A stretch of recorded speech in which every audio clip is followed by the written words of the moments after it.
and my most friendly and joyful greetings to my friends in faith, and a neutral, yet slightly despising acknowledgement to those rampant YouTube atheists here who are spreading their miracle, or well, nothingness, I guess. I have received heartful letters by hundreds from ex-atheists who movingly have told me how they learned to believe after viewing some of my lectures concerning atheism and its false teachings and dangers. Unfortunately, grant I must that atheism is a hard foe. It is not an easy task to over-reason a person who wallows in immoral free-thinking and who defiantly shows no respect for the truth that has not changed since the time of Moses. However, in this lecture I shall continue to fulfill our plan to spread the truth of God.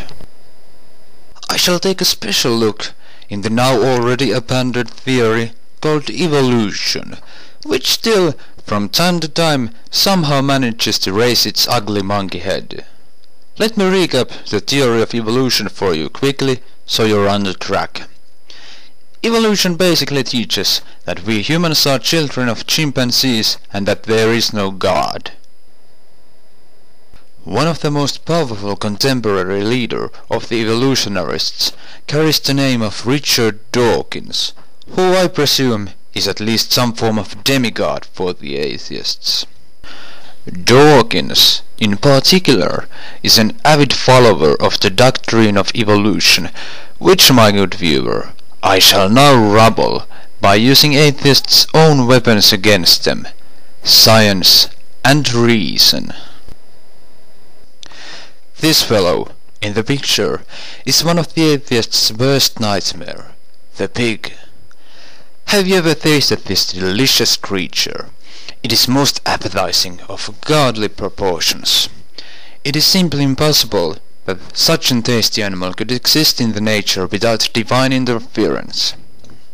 For if there was no God, who watches over and blesses all the pigs on earth, such species could nowhere exist, since it would have been devoured to extinction due to its extreme tastiness. This scientific example in my lecture is itself enough to convert any unbeliever who owns even a minute fraction of rationality into faith, but I shall deliver yet another one for those gasping in amazement of this sudden holy revelation to tip the scales permanently on the good side.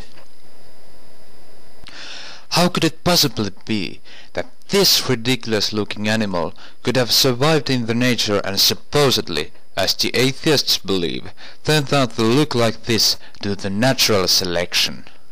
These images are to an atheist what sunlight is to a vampire. An absurdity like this could not be without godly explanation. Speaking in scientific terms, the species would have simply laughed itself to death by looking at each other's.